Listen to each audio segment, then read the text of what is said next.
হরে কৃষ্ণ। এই আমরা জ্বলছি, কত বড় জ্বালনা আমরা নিজেরাও জানি না। এবং এর পিছনের কারণ হলো আমাদের ক্ষুদ্র স্বাধীনতা ভগবান দিয়েছিলেন। সেই স্বাধীনতা অপব্যবহার করে আমরা এই জ্বলছি। আর আমরা কিন্তু ভগবানের ধামেই ছিলাম না। যেহেতু এই গোলক বৃন্দাবনে যখন আমরা ছিলাম, তখন আমরা মাৎসর্যপূর্ণ হয়ে উঠলাম ভগবানের প্রতি। সব কিছু ভগবান মাফ করে দেয়, কিন্তু মাৎসর্য মাফ করতে চায় না। মাৎসর্য মানে কাকে বলে? পরের সুখ ভালো লাগে না, এটার নাম হলো মাৎসর্য। যে পরের সুখে সুখী হয়, পরের দুঃখে দুঃখী হয়, ভগবান তার আপন হয়ে যায়। হরে কৃষ্ণ।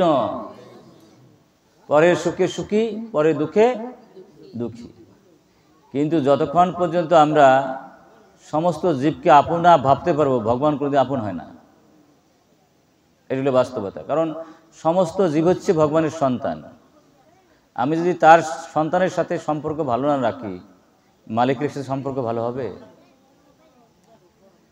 এবং যেমন ধরেন দাঁত আর জিহ্বা, এই অবস্থা সমস্ত জীবের সাথে জীবের। দাঁতের সাথে যদি জিহ্বার কামড় লাগে, আমরা কি দাঁতটারে উঠেই ফেলাই? জিহ্বাকে সরাই দেই। এই সমস্ত জীব হচ্ছে ভগবানের, আমরাও ভগবানের। মানে একটা শরীরের অঙ্গ প্রত্যঙ্গের মতো, তাই না? তাহলে এই জন্য একটা জীবকে আমরা হিংসা করতে পারি না, মাৎসর্যপূর্ণ হতে পারি না। যেমন ধরুন কাম, ক্রোধ, লোভ, মদ, মাৎসর্য, এগুলি হচ্ছে আমাদের মহারিপু। এই রিপুগুলোর জন্য আমরা কিন্তু নরক যন্ত্রণায় জ্বলে যাই। আর ওই জন্যই কিন্তু, এই মাৎসর্যের জন্যই কিন্তু আমরা এখানে পড়ে রয়েছি। এটা আমরা বুঝিও না। 8 প্রকারের মায়া আছে, তাই না? এটা এই জন্য ভগবান গীতার মধ্যে বলছে দৈবেশ্যা গুণময়ী মমা দূরত্বা। এই মায়ার জন্য আমরা এটা বুঝতে পারতেছি না। এটা দুইটা প্রধান। একটা হলো প্রখ্যাত মায়া, প্রক্ষেপ করে দেয়, মানে ছুঁড়ে ফেরে। আমরা যখন যেমন এই যে যেমন ধরেন কামও ভগবানের সেবায় লাগানো যায়। হ্যাঁ, ভগবানের জন্য যদি আমরা কিছু কামনা করি, সেটাও ভগবানের সেবায় লাগানো যায়। ক্রোধও ভগবানের সেবায় লাগানো যায়। এই যে হনুমান ক্রোধ করে লঙ্কা পুরো পুরাই দিয়েছিল, এটা তো ভগবানের সেবায় লাগছে, তাই না? লোভও লাগানো যায়। আমরা যদি ভাবি যে ভাগবত কথা শ্রবণ করবো, একটা লোভ, বৈষ্ণব সঙ্গ করবো, একটা লোভ, এই লোভও ভালো। আর মোহ ভালো, মানে আমি যদি আমি ভগবানের, ভগবান আমার, মতও বলো যে আমি সারা জীবন ভাগবত কথা শুনবো, সারা জীবন একাদশী করব, সারা জীবন বেশি বেশি করে নাম জপ করব, এই সমস্ত মত ভালো। কিন্তু মাৎসর্য ভালো না। এই মাৎসর্যের জন্যই আমরা এখানে পড়ে গেছি, এই জেলখানায়। এবং এই জেলখানায় তো একদিন দুদিন আসি নাই, 80 লক্ষ জন্মের পরে এই জেলখানায় পড়ছি। এবং এই দেবেরও দুর্লভ মানব জনম। কারণ দেবতাদের কোনো স্বাধীনতা নাই। ইচ্ছা করলে আপনারা এখানে যারা ভাগবত কথা শুনতে আসছেন, বাড়িও চলে যেতে পারবেন, অথবা বসে থাকতে পারবেন। কিন্তু দেবতারা এখান থেকে চলে যেতে পারবে না। বায়ুদেব যেহেতু চলে যেতে পারবে না। এই যে চাঁদ, সূর্য, এরা কি চলে যেতে পারবে? তা না, পারবে না। এই দেবেরও দুর্লভ মানব জন্ম পেয়ে আমরা যদি এই সময়টা অপচয় করি আত্মঘাতী, যেমন সমস্ত ব্রহ্মাণ্ডের বিনিময়েও, সমস্ত ব্রহ্মাণ্ড কিন্তু অনন্ত ব্রহ্মাণ্ডের বিনিময়েও আমরা কিন্তু একটা মুহূর্ত ফিরিয়ে নিয়ে আসতে পারবো না। যে মুহূর্তটা চলে গেছে সেটা কি আর ফিরে আসবে? সেটা কিন্তু আর ফিরে আসবে না, কোনোভাবে আনতে পারবো? এই জন্য গরুড় পুরাণে এক অত্যন্ত সুন্দর করে কথা বলছেন ভগবান। বলছেন যে সমস্ত ব্রহ্মাণ্ড হারাইলে পার যেমন করে তোমার দুঃখ আসে তোমার ভিতরে, মনের ভিতরে, বাচ্চাগুলো আইসে ডিস্টার্ব করতেই আছে।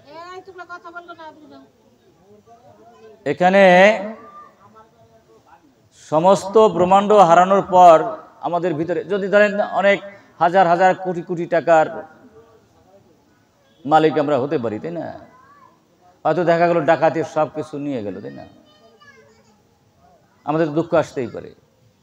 তদ্রুপ ভগবান বললেন, একদিনও যদি আমার কথা ছাড়া তোমার যায়, তুমি সেরকম অনুতপ্ত করো, যে দিনটা তোমার চলে গেল সেই দিনটা তুমি আর ফিরে নিয়ে আসতে পারবে না। তোমার এই দেবরদুল্লাভ মানব জন্ম দিয়েছিলাম আমার কথা বলা এবং শোনার জন্যে।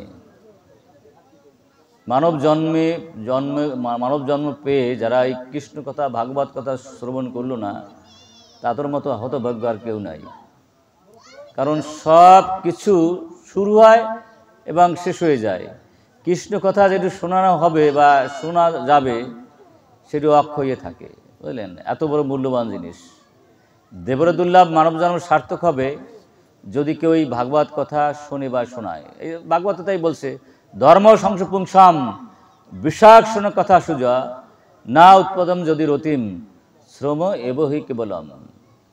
এই ধর্ম বলতে আমরা যা কিছু করি বা করাই বা বুঝি বা বুঝাই, যদি আমরা এই গীতা ভাগবতের কথা জানার চেষ্টা না করি, সব বৃথা হয়ে যাবে। সেজন্য আমাদের এটা জানা উচিত, বোঝা উচিত।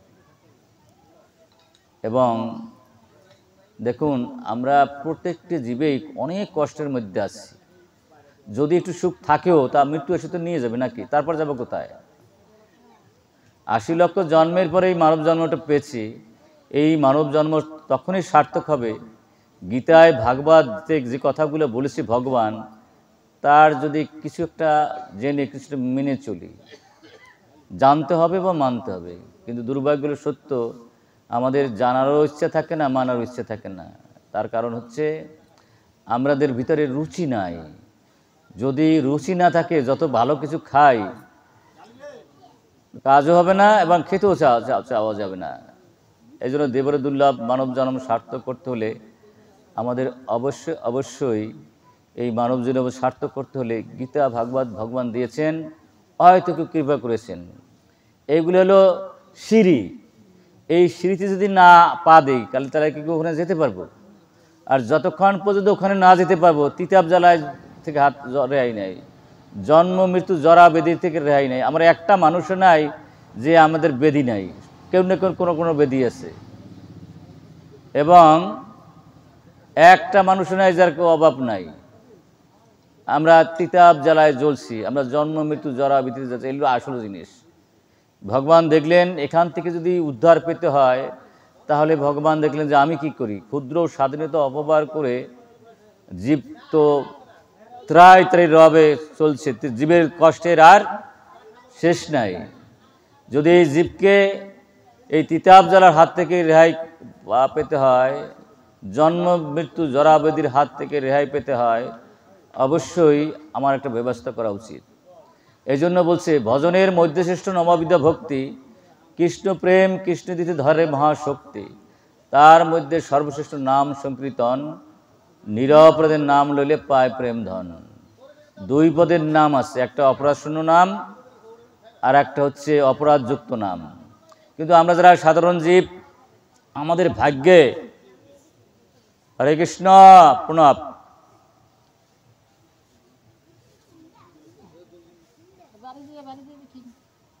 তো আমাদের বিষয় হচ্ছে এই, একটা হলো অপরাধযুক্ত নাম আর একটা অপরাধ শূন্য নাম। তবে আমাদের একটা আশার বাণী আছে এই নামের মধ্যে, 14 ভুবনে নামের মতো আর কিছু নাই।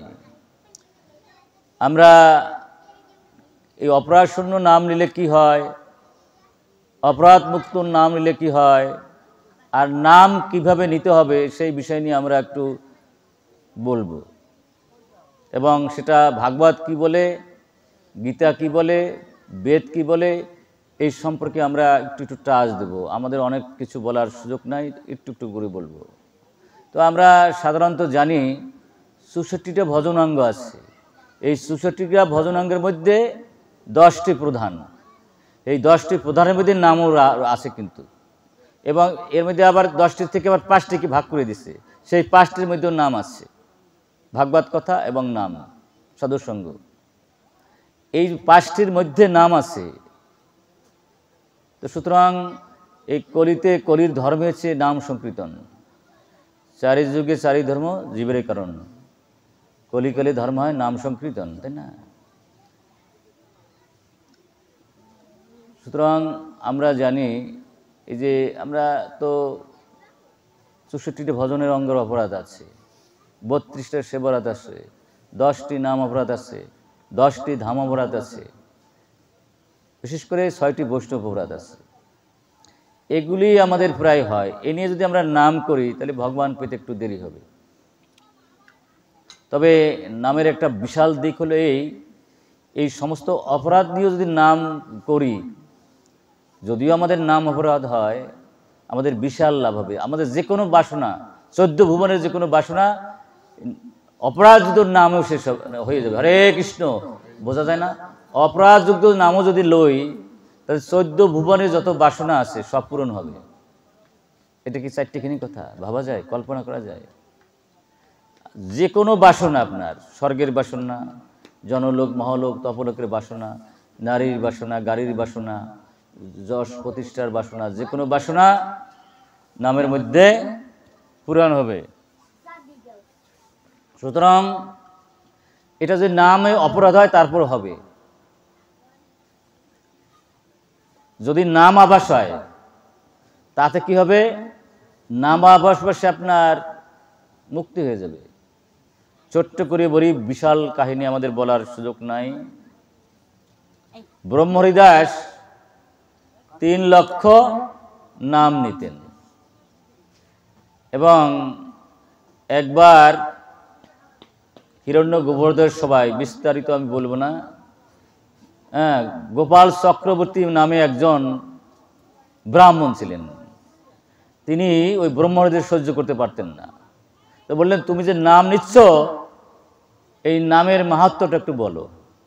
কিন্তু উনি বললেন, নামাভাসে মুক্তি। আমাদের নাম হওয়া তো জীবের পক্ষে কঠিন, নাম আভাসও যদি হয় তবু মুক্তি হয়ে যায়। নাম আভাসে মুক্তি। আভাসটা মানে কি? আমরা এই সকালবেলা যখন পূর্ব দিকে তাকাই, সূর্যটা উঠে নাই কিন্তু তারপরেও ফর্সা ফর্সা লাগে না, পরিষ্কার পরিষ্কার, ওইটা সূর্যের আভাস। নাম হয় না, কিন্তু নাম বলতে বলতে করতে করতে একটা আভাস আসে। এই নাম আভাসও যদি হয় তো মুক্তি হয়ে যাবে। আর যদি নাম হয় তাহলে আপনার প্রেম হবে। একবার নাম নিলে যত পাপ করে, জীবের কি সাধ্য আছে তত পাপ করে। তো এখানে এই 14 ভুবনে নামের মতো আর এই জগৎ সংসারে কিছু নাই। সুতরাং আমরা যদি নাম অপরাধও করে থাকি তাতেও লাভ আছে, আর নাম আভাস হয় তাতেও লাভ আছে। আর যদি নাম হয় এর মতো লাভ আর কোথাও নাই। এই যে দেখেন, ব্রহ্মহরিদাস বলছে নাম আভাসে মুক্তি, সাথে সাথে বলছে এই নাম আভাসে মুক্তি। এটা কি বলছো তুমি? কোটি জন্মে ব্রহ্মজ্ঞানে যেই মুক্তি নয়, এই কহে নামাবাসে সেই মুক্তি হয়। কোটি জন্মে ব্রহ্মজ্ঞানে যে মুক্তি নহে, এই কহে নামাবাসে সেই মুক্তি হয়। তাহলে আমরা এখানে কি বুঝলাম? আমরা যেমন ধরেন অনেক সময় এই যে যদি আমরা পানাম ধূতম স্ত্রী শোনা যত্র অধর্ম চতুর্বিধম, এটা ভাগবত বলছে, যদি আমরা পান বেগরি সিগারেট খাই, তাস পয়সা খেলি, অবৈধ স্ত্রী সঙ্গ করি, জীবাত্মা মহাপাপ করি, এরপর যদি নাম নেই তাহলে নাম কিন্তু হবে না। বোঝা যায় না? কারণ এই চারটার মধ্যে কলি অবস্থান করে, কলির অবস্থান করে কলির ভিতর থেকে আমি যদি নাম নেই সেটা হবে আপনার নাম অপরাধ, তাই না? তাই নাম অপরাধ হইলে আমার ফেলনা যাচ্ছে না, তাও বিষয়টা লাভ, দেখছেন? আর যদি এই চারটা ছেড়ে দিয়ে অপরাধ শূন্য যদি নাম নিতে পারি তাহলে আমার প্রেম পাবো, প্রেম প্রয়োজন, তাই না? ভজনের মধ্যে শ্রেষ্ঠ নববিধা ভক্তি, কৃষ্ণ প্রেম কৃষ্ণজি ধরে মহাশক্তি, তার মধ্যে সর্বশ্রেষ্ঠ নাম সংকীর্তন, নিরপরাধের নাম নিলে পায় প্রেম ধন। যত ভজন শোষণ দেখেন ত্রুটি তো আছে আমাদের, বুঝলেন?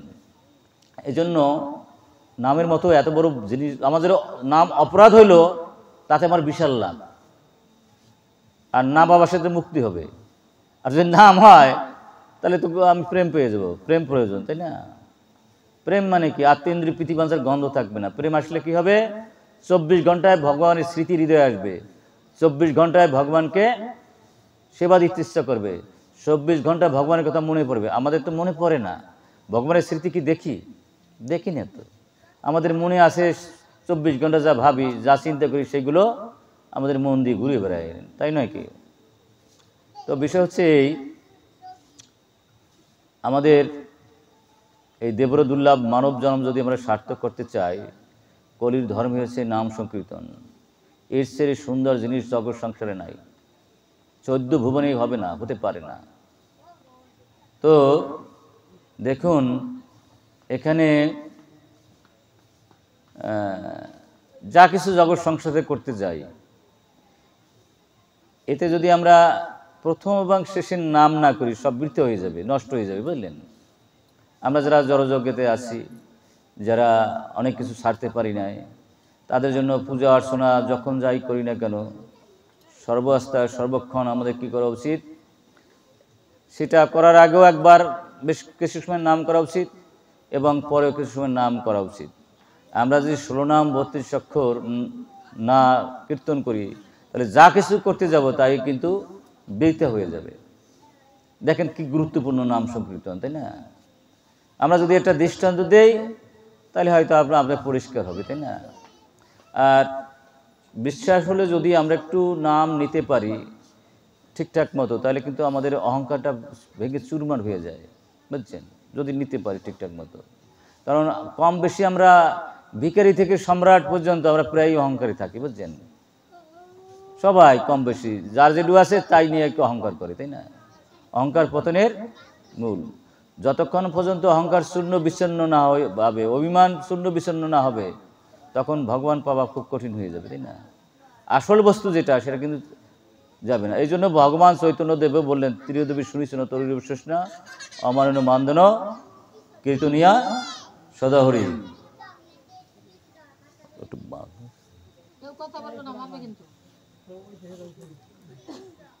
তো এখন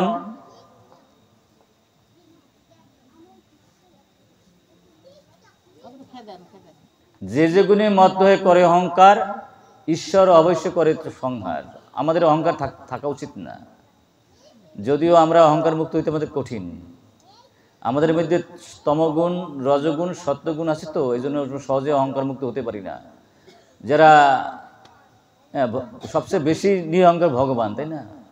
যে কথা আমার বলতে ভালো লাগে, এই রাজস্বের যজ্ঞে ভগবান সকলের পা ধোয়াই দিলেন নাকি? চারটেখানি কথা ভগবান নিজে, এবং ওই যে যারা বৈষ্ণবরা যা অন্ন গ্রহণ করলেন, যার উচ্ছিষ্ট, সেগুলো ভগবান ফেলাই দিলেন, তাই না? তাহলে বুঝুন কতখানি অহংকার শূন্য হলে এটা পারা যায়। যার নিঃশ্বাসে প্রশ্বাসে অনন্ত কোটি ব্রহ্মাণ্ড লয় হয়, সৃষ্টি হয়,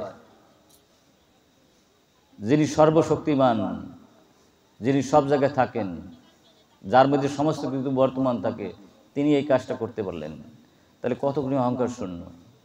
তো অহংকার যে গুণের অহংকার, রূপের অহংকার, জ্ঞানের অহংকার, ভজনের অহংকার, সব অহংকারই খারাপ।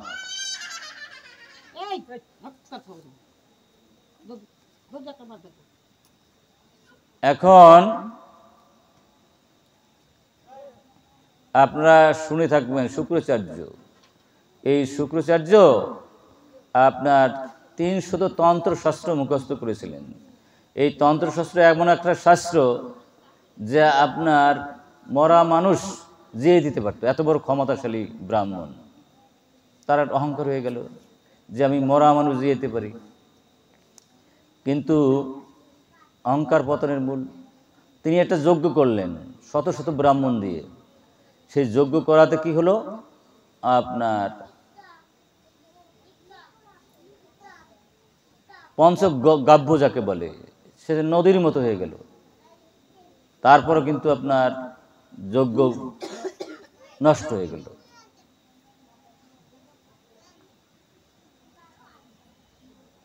তো ভগবান ডাকছে, তুমি এত বড় ব্রাহ্মণ, তোমার যজ্ঞ নষ্ট হলো কিভাবে?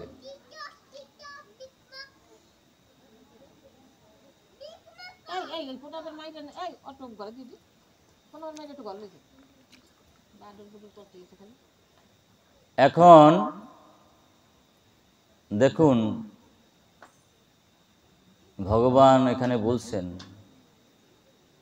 যে তুমি এত বড় ব্রাহ্মণ, তাই এত বড় ব্রাহ্মণ হওয়াতে তোমার এই যজ্ঞ নষ্ট হলো কি করে?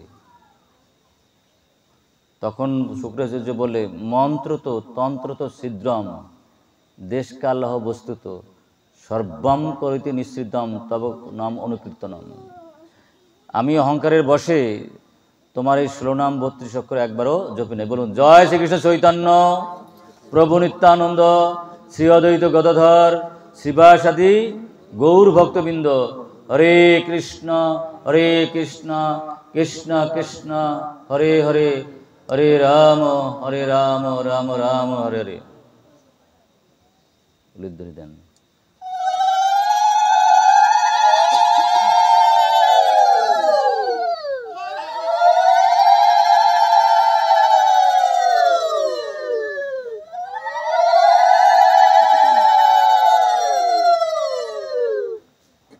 এখন দেখেন বলছে কি যে আমি একবারও 16 নাম 32 অক্ষর জপি নাই, সেই অপরাধে কি হচ্ছে, আমার এই যজ্ঞ নষ্ট হয়ে গেছে। সুতরাং আমরা যেই যা কিছু করি প্রথমভাবে শেষে এই নাম জপ করা উচিত। আর অহংকার করে যদি সেই 16 নাম 32 অক্ষর না জপ করি তাহলে কিন্তু আমাদের সব পণ্ড হয়ে যাবে, সেই কথা এখানে বলছে। তাই দেখুন নাম কীর্তনের কত গুরুত্বপূর্ণ জিনিস। আবার এখানে দেখেন ভাগবত বলছে কোলে দোষ নিধি, কোলেতে দোষের সাগর। আপনি পূজা অর্চনা করতে যাবেন, যে দ্রব্যগুলো জোগাড় করতে যাবেন দেখবেন যে ভেজাল পূজাল, ঘিতে ভেজাল, তারপরে তিলে ভেজাল, সর্ষে ভেজাল। ভেজাল কোন জানাকে বলেন? হ্যাঁ আচ্ছা। সুতরাং এই জন্য বলছে কোলে দোষ নিধে রাজনৈতিক এক মহৎ গুণ কীর্তিনাথ কৃষ্ণ মুক্ত সঙ্গ পরম বোঝে। সব কিছুতে ভেজাল আছে। যেমন ধরেন আপনি যে ব্রাহ্মণ তাই তো খুঁজে পাওয়া যায় না কলিতে, তাই না? এই যে গীতার 9টা গুণ সম দম তপ শৌচ ক্ষান্তি আর্যবম জ্ঞান বিজ্ঞান আস্তিকম ব্রহ্মকর্ম সহজম, এরকম খুঁজেই পাওয়া যায় না। সম দম মানে কি? মানে অন্তরেন্দ্রিয় দমন করে।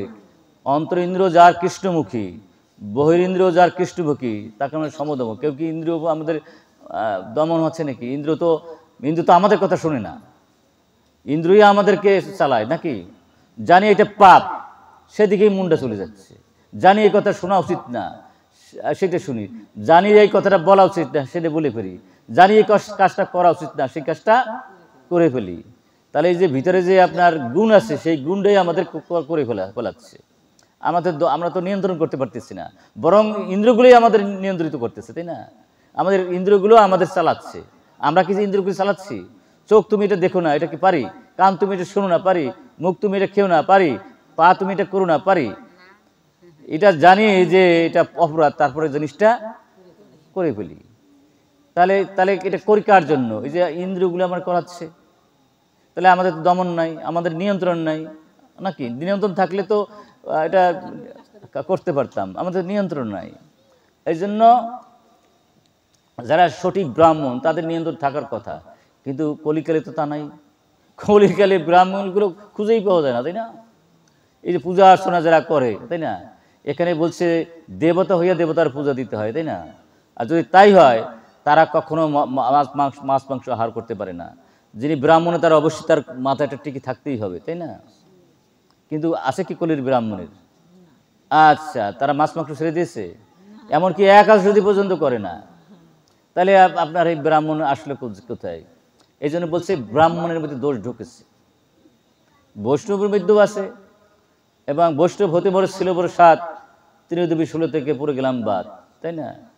যদি আমরা সেই দীনতা না থাকে না, যদি আমি আমার ভাব শূন্য না হয়, দেহত্ব বুদ্ধি শূন্য না হয়, তাকে ভালো বৈষ্ণব বলা যাবে না। আবার ব্রাহ্মণ বৈষ্ণব আপনার কোন দিকে যেদিকে তাকাবেন সেগুলি দোষের সাগর। ব্রাহ্মণ দিয়ে যে আমি উদ্ধার পাবো এই তৃতীয় জ্বালার হাত থেকে, সেই সুযোগ নাই। যে মরার পর যে পিণ্ড দেয়, পিণ্ড কিভাবে দেবে? বলছে একবার যদি কেউ পিণ্ড দিতে চায় মৃত্যুর পরে, তাই না? যে ব্রাহ্মণ একটা একাদশী ভঙ্গ করে, তার দ্বারা ওই যে পুরক পিণ্ড দেওয়ার অধিকার সে রাখে না, বোঝা যায় মা? আবার যদি এরকম ভুলভালি করে থাকে তাহলে সেই ব্রাহ্মণে কি করতে হবে? 2 বছর বৃন্দাবনে তার থাকতে হবে, বুঝলেন? একটা বিয়ে বা শ্রাদ্ধ করার পর সেই ব্রাহ্মণে কি করতে হবে? 72,000 গায়ত্রী পাঠ করতে হবে, বোঝা যায়? কিন্তু আমাদের যে ব্রাহ্মণগুলো দেখি তার কি একবারও এক গায়ত্রী করে বলেন? তাহলে শ্রাদ্ধ আর বিয়া, একবার শ্রাদ্ধ করার পর 72,000 বার গায়ত্রী, একটা হয়তো করে না, দ্বিতীয় বিয়া শ্রাদ্ধ হয়ে কি করবো কন? তাহলে যে ভাগবত বলছে কোলে দোষ নিধে, হ্যাঁ, এবং বলছে যে ব্রাহ্মণের মাথায় টিক্কিনে আছে সে কখনো এই মন্ত্রতন্ত্র উচ্চারণ করতে পারবে না। কিন্তু দেখবেন আমাদের সমাজে যেগুলো আছে, একটা মাথায় টিকি আছে, এইগুলো কোথায় আছে? অঙ্গিয়া স্মৃতির মধ্যে আছে, শাস্ত্রে আছে এগুলো। কিন্তু দুর্ভাগ্যের সত্য, শাস্ত্র জানবেও না, মানবে না। এই জন্য বলছে কোলে দোষ নিধে, কলিতে দোষের সাগর। আপনি উদ্ধার পাবেন কিভাবে? মরার পর যে পিণ্ড দেবে ব্রাহ্মণ, এ তো কাদা নাই, সে তো ব্রাহ্মণই না। ব্রাহ্মণ নয় যদি অসৎ পথে চলে, শূদ্র কৃষ্ণ কথা বলে, যেই ভজে সেই শ্রেষ্ঠ, অবাকহীন সার, কৃষ্ণ ভজতে নাই জাতি কুলদি বিচার। এই জন্য ভগবান বললেন তুমি নামের আশ্রয় যাও। তুমি যদি নামে যুক্ত হতে পারো ঠিকঠাক মতো, তাহলে তোমার ওই পিণ্ড দেওয়ারও দরকার নাই। হরে কৃষ্ণ, তোমার এই নামের বলেই তুমি ভগবানের যুক্ত হয়ে যাও, তুমি মুক্ত হয়ে যাও। যুক্ত হলেই মুক্ত। হরে কৃষ্ণ, তুমি যুক্ত হলেই মুক্ত হয়ে যাবা। কিন্তু যদি ওদের ভরসায় থাকো তাহলে কি মুক্ত হতে পারবা? এই জন্য কলির ধর্ম, সর্বশ্রেষ্ঠ ধর্ম হচ্ছে নাম সংকীর্তন। এই যে দেখেন 3 দিন 2 দিন যা হবে হলো, কিন্তু আপনার সারা জীবনেই চালানো উচিত। 1 দিন 2 দিন খাইলে কি আর খাওয়া লাগে না? 2 দিন খাইলে সারা জীবন চলবে নাকি? কি মনে হয়? সুতরাং সারা জীবন আমাদের নাম জপ করা উচিত। তা এখানে কোলে দোষ নিধে আপনি দেখবেন কোন জায়গায় না দোষ আছে, এই মরার পর তো ওদের লাগবে, তাই না? তারপরে আপনার তাহলে কি শুধু এই নামকে স্পর্শ করতে পারে না। আপনি ব্রহ্মঘাতী হন, পিতৃঘাতী হন, মাতৃঘাতী হন, পাহাড় সমান পাপও যদি করেন, তারপরে যদি নাম উচ্চারণ করেন, আস্তে আস্তে সব চূর্ণ বিচ্ছিন্ন হয়ে যাবে। হরে কৃষ্ণ, কতটা সুন্দর জিনিস না? এবং এই জন্য বলছে সব কিছুর দোষ আছে, কিন্তু আমি নামে দোষ রাখিনি। নাম আর নামই অভেদ, আমিও যা নামও তা, আমি গুণাতীত নামও গুণাতীত। এই জন্য নামকে দোষ মানে কোনো স্পর্শ করতে পারে না। এই জন্য এই যে আমরা যদি এখান থেকে উদ্ধার পেতে চাই, তিতাব জ্বালার হাত থেকে রেহাই পেতে চাই, জন্ম মৃত্যু জরাবিধির হাত থেকে রেহাই পেতে চাই, তাহলে আমাদের নামেই আমার আশ্রয় নেওয়া উচিত। এবং এই নামের আশ্রয় নিতে নিতে ভগবানের যদি স্মৃতি মনে আসে, মনে রাখতে পারি, পাহাড় সমান বিপদ চূর্ণ বিচ্ছিন্ন হয়ে যাবে। এই জগৎ সংসারের আমাদের যা কিছু ঘটে এই 17তম 3 গুণের দ্বারা ঘটে, বোঝা যায় মা? কিন্তু এই গুণের পিছনে রয়েছে ভগবান, শুনছেন? এই জন্য কি এটা আমাদের রক্ষা করবে এদিকে তাকানো উচিত নাই। রক্ষা করবে ভগবান। রাখে কৃষ্ণ মারে কে? মারে কৃষ্ণ রাখে কে? কেউ কেউ রক্ষা করতে পারে না, কারণ কাল কর্ম গুণাধীন। সবার মধ্যে গুণ রয়েছে, বেড়া দেওয়া কাল রয়েছে। যাই আমার রক্ষা করবে সে তো আমার আগেও মারা যেতে পারে, হতে পারে না এরকম? হ্যাঁ, এরকম হয় না? যে যারা আমি ভরসা করি সে তো আমার আগে মারা যেতে পারে, সে আমার রক্ষা করবে কি করে? কাল কর্ম, সে কর্মের বন্ধনে আবদ্ধ। সে কীভাবে? কাল গুণের আবদ্ধ, কালে আবদ্ধ, কর্মে আবদ্ধ, সে আমাকে রক্ষা করবে। সে তো খাঁচার মধ্যে আছে, সে আমাকে রক্ষা করবে বলে। মুক্ত হলে ভগবান, রক্ষা করলে ভগবান করে। হরে কৃষ্ণ। এই জন্য আমরা এদিক ওদিক না তাকাইয়া ভগবানের লাগে ভালোবাসা করা উচিত। আর সেই ভালোবাসা করতে হলেই নাম জপ করতে করতেই ভগবানের সাথে ভালো সম্পর্ক হয়ে যাবে। যতক্ষণ পর্যন্ত আমরা এটা না করব ততক্ষণ পর্যন্ত আমাদের উপায় নাই।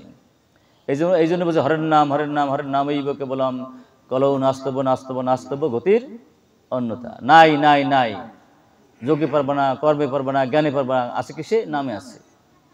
কারণ যোগী হবে কি করে? 18 সিদ্ধি তোমার পক্ষে সম্ভব না। অন্নগত প্রাণ, যোনিগত মন, তাই না? তুমি কি করে যোগী হবা? 18 সিদ্ধি কীভাবে হবে? যম নিয়ম আসন প্রত্যাহার ইত্যাদি তোমার পক্ষে সম্ভব না, তুমি বুঝবাও না। তুমি ব্রহ্মজ্ঞানী হবে কি করে? স্মৃতি শ্রুতি পুরাণ পঞ্চরত্ন তোমার ঠোঁটে থাকতে হবে। তুমি কেমনি ব্রহ্মজ্ঞানী হবা? তোমার ব্রহ্মজ্ঞানী হওয়া সম্ভব না। তাই তুমি বোকা হও, অশিক্ষিত শিক্ষিত হও, হরে কৃষ্ণ তো বলতে কোনো সমস্যা নাই। জ্ঞানী আর মূর্খ হও, বোকা হওয়া পুরুষ হও নারী হও, হরে কৃষ্ণ বলতে কি সমস্যা আছে? কিন্তু তুমি তুমি বেদ বেদান্ত সঙ্গীত উপনিষদ জানবা কি করে? এত সোজা এটা তোমার পক্ষে সম্ভব না। এই জন্য কলির মানুষ তো অল্প আয়ু, অল্প বুদ্ধি সম্পন্ন, তার পক্ষে ভগবান একটা সুন্দর ব্যবস্থা করে দিয়েছে। হরের নাম হরের নাম হরের নাম, এই পক্ষে বললাম কালো নাস্তব নাস্তব গতির অন্যতা, তাই না? এই গরিব হোক, ধনী হোক, মূর্খ হোক, স্ত্রী হোক, পুরুষ হোক, কানা হোক, বড় হোক, যেই হোক, নাম তো নিতে পারে। কিন্তু গীতা ভাগবত কি সবাই পড়তে পারবে? তারপরে আপনার এই যে আমরা তো বেদ করি, বেদের একটা শ্লোক তো আমরা জানি না, নাকি? তাহলে এই যারা ভালো করে ভেদটাকে আত্মস্থ না করতে পারে তারা কখনো জ্ঞানী হতে পারে না। আর জ্ঞানী হলে লাভটা কদ্দূর? ওই যাবে ওই সেই সাজুজ মুক্তি পর্যন্ত। আর ভক্ত বোকাও যদি হই, ভগবান যদি নামের মাধ্যমে মনে রাখতে পারি, ভগবান আমার বৈকুণ্ঠ নিয়ে যাবে। হরে কৃষ্ণ, একটা সোজা পথ না? এত সুন্দর পথ থুইয়া আবার কুকুয়াতে বেপথে যাবো কেন? তো সব কিছুর মধ্যে ত্রুটি আছে, কিন্তু নামের মধ্যে ত্রুটি নাই। কলি দোষ নিধে, কলিতে দোষের সাগর, রাজনস্ত এক মহৎ গুণ, কীর্তনাথ কৃষ্ণ মুক্ত সঙ্গ পরম যোগ। আমরা যদি অপরাশূন্য নাম নিতে পারি, অবশ্যই তিতাব জ্বালার থেকে মুক্তি পাবো, জন্ম মৃত্যু জরাবৃত্তিতে মুক্তি পাবো। কত সুন্দর ব্যবস্থা! এই জন্য আমরা 3 দিন 2 দিন যা করলাম, এবং অতিরিক্ত সময় যখন জীবনটা আমার যতটুকু থাকবে, প্রত্যেকদিনই আমাদের নাম নেওয়া উচিত। এখানে একটু প্রশ্ন আছে। এখন এখানে ভগবান বললেন, মন্ত্র তো তন্ত্র তো সিদ্ধম দেশকাল হোক বস্তুত সর্বম করে নিষিদ্ধম অনুকীর্তনম তব। কি চমৎকার কথা বলছে। এবং এক এক করে অনেক কথাগুলি ভগবান বলছেন।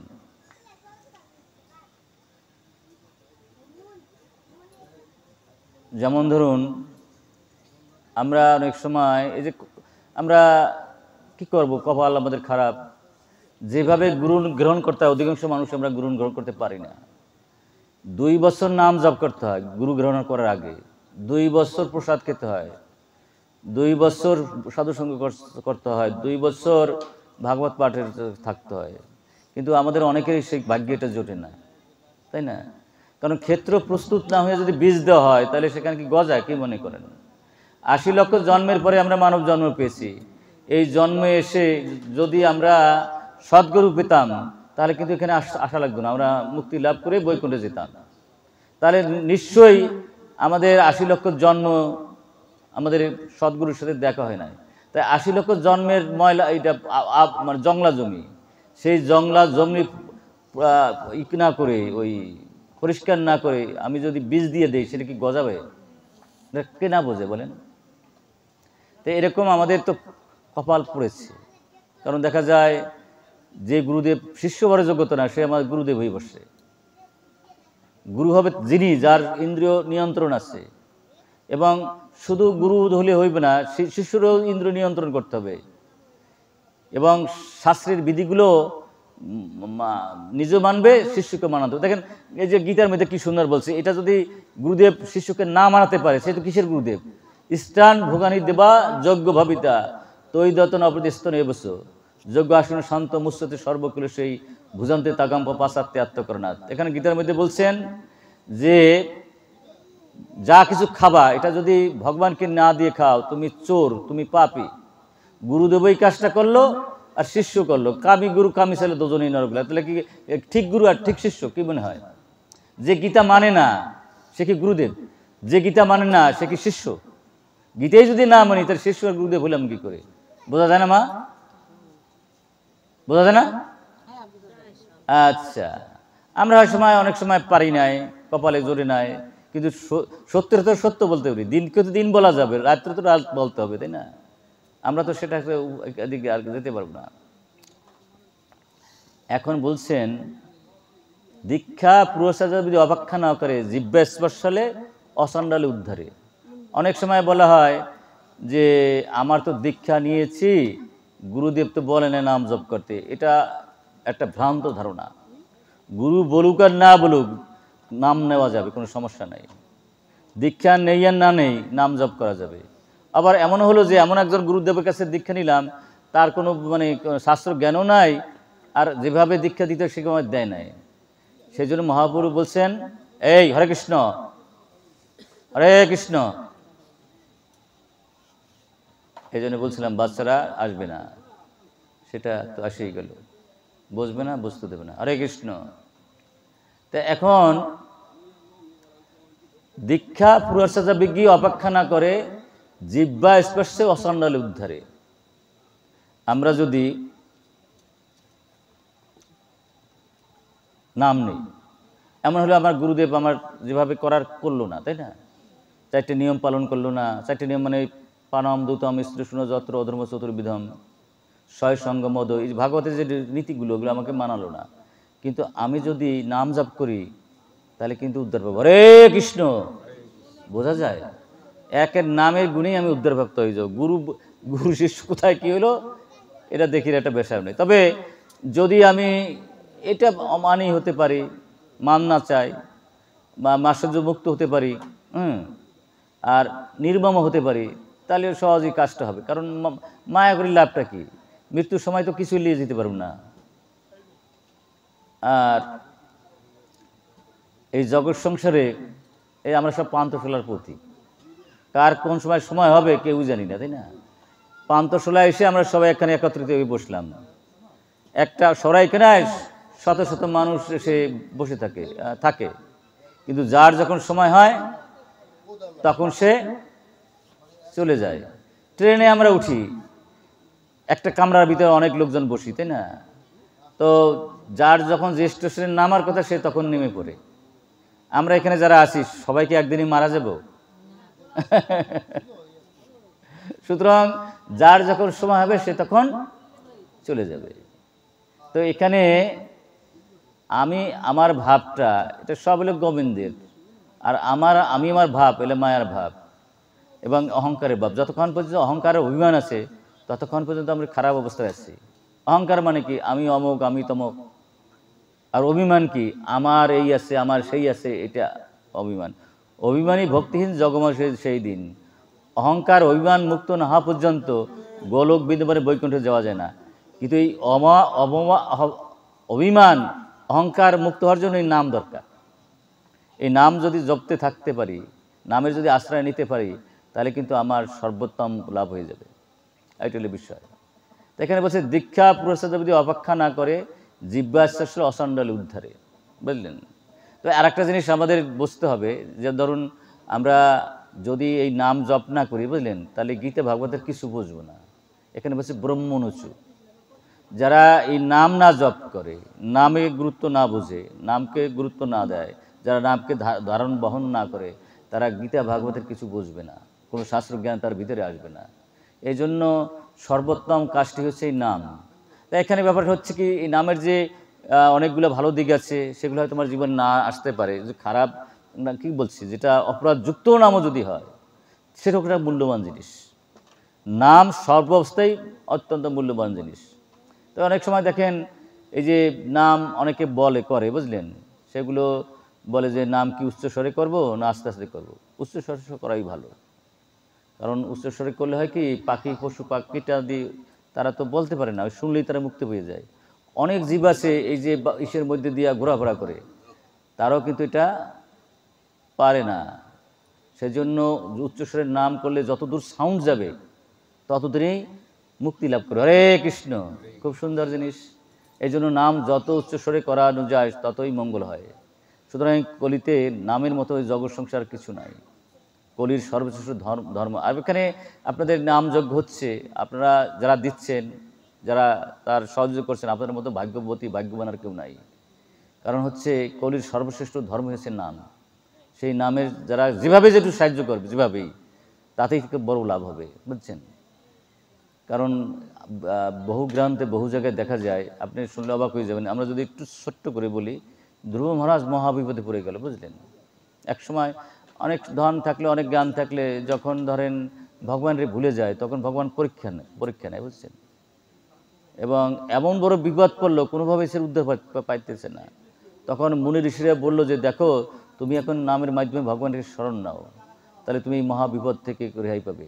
তাতে আমরা এখানে কি বুঝতে পারি, আমরা যদি মহা বিপদে পড়ি যদি নামের স্মরণ করে ভগবানকে স্মরণ নিতে পারি সেই সমস্ত বিপদ থেকে মুক্তি লাভ করবো। হরে কৃষ্ণ। যাই হোক।